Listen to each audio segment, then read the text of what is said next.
Some cases are terrifying because they happen in dark alleys, in unknown places, at unknown times. The Chris Watts case is terrifying for the opposite reason. It happened in a home that looked ordinary, in a neighborhood that looked safe, inside a life that looked, at least from the outside, perfect. Family photos, social media smiles, a husband who seemed quiet and steady, a wife who shared her world openly, 2 little girls who were deeply loved. And then, in the span of a single morning, that entire life collapsed. This documentary is a careful, factual breakdown of the Chris Watts case, the verified timeline, the investigation, and the warning signs that were easy to miss when you only saw what the camera wanted you to see. No sensationalism, no graphic detail, no glorification, just the story as it unfolded and the lessons people still wrestle with today. This video discusses a real case involving the deaths of a pregnant woman and 2 children. Out of respect for the victims and their families, we will avoid graphic descriptions and focus on verified events, public records, and the legal process. Shanann Watts was a woman who worked hard to build a family life she felt proud of. She was a mother who documented everyday moments, school drop-offs, milestones, trips, birthday parties, because those moments mattered to her.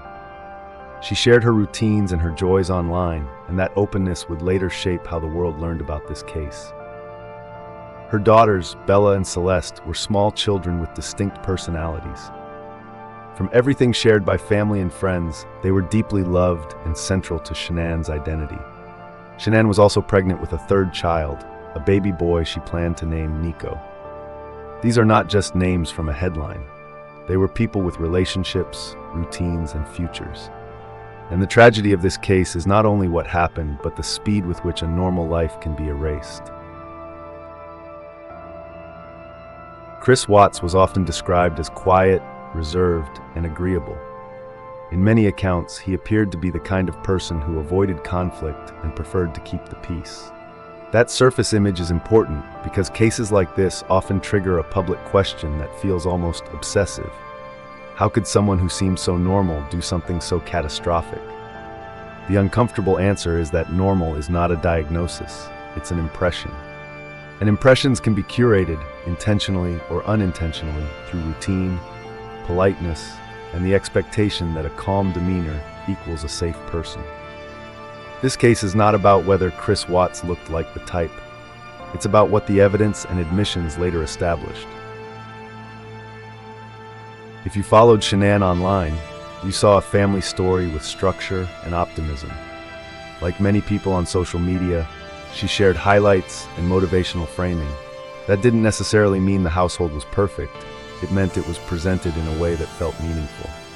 But behind the scenes, multiple stressors existed, including financial pressure and relationship tension.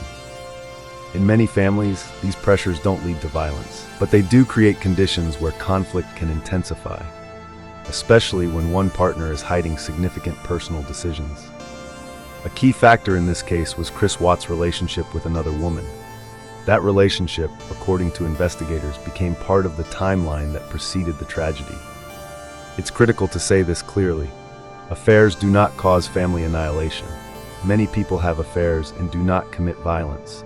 What matters is how secrecy, emotional detachment, and escalating double lives can create a psychological split, where the person begins living in a fantasy of starting over and sees their responsibilities as obstacles rather than human beings. That kind of thinking is not normal relationship failure. It's a collapse of empathy and accountability. In the period before Shanann's disappearance, there were signs that the relationship was deteriorating.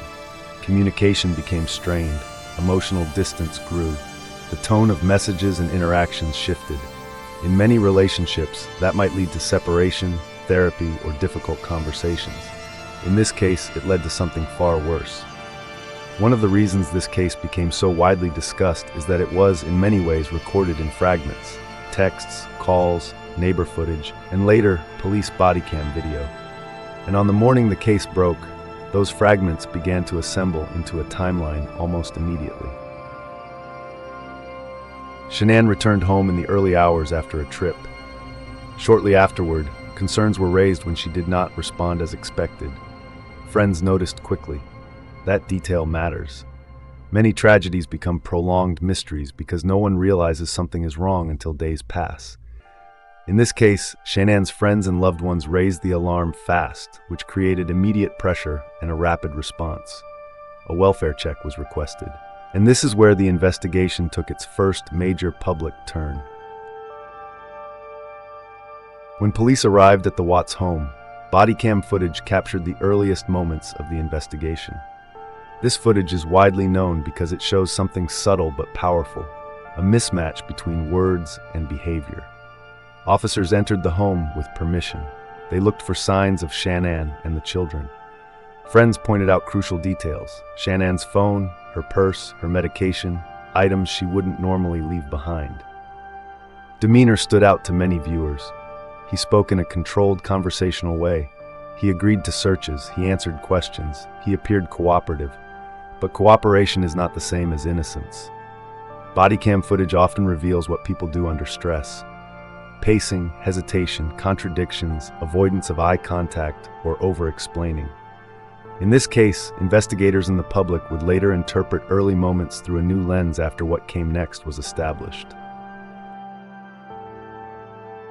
One of the most important educational points in this case is how easily observers can be fooled by normal.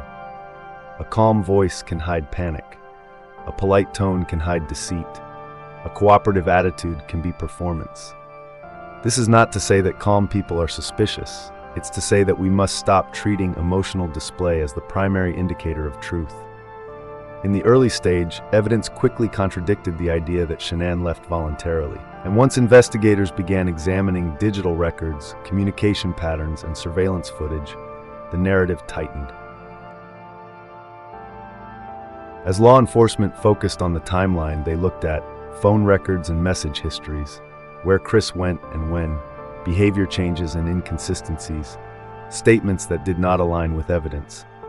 Investigations often move faster when there is a clear last known contact, a contained time window, immediate reporting by friends and family. This case had all three. Pressure mounted quickly, and when pressure mounts, contradictions usually surface. Chris Watts was questioned by investigators. The interrogation is widely known, but the key point is not entertainment, it's process.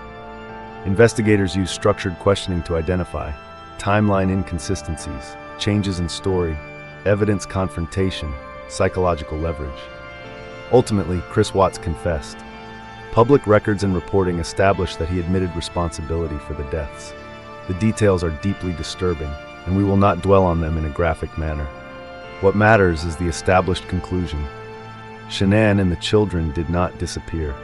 They were killed, and Chris Watts was responsible.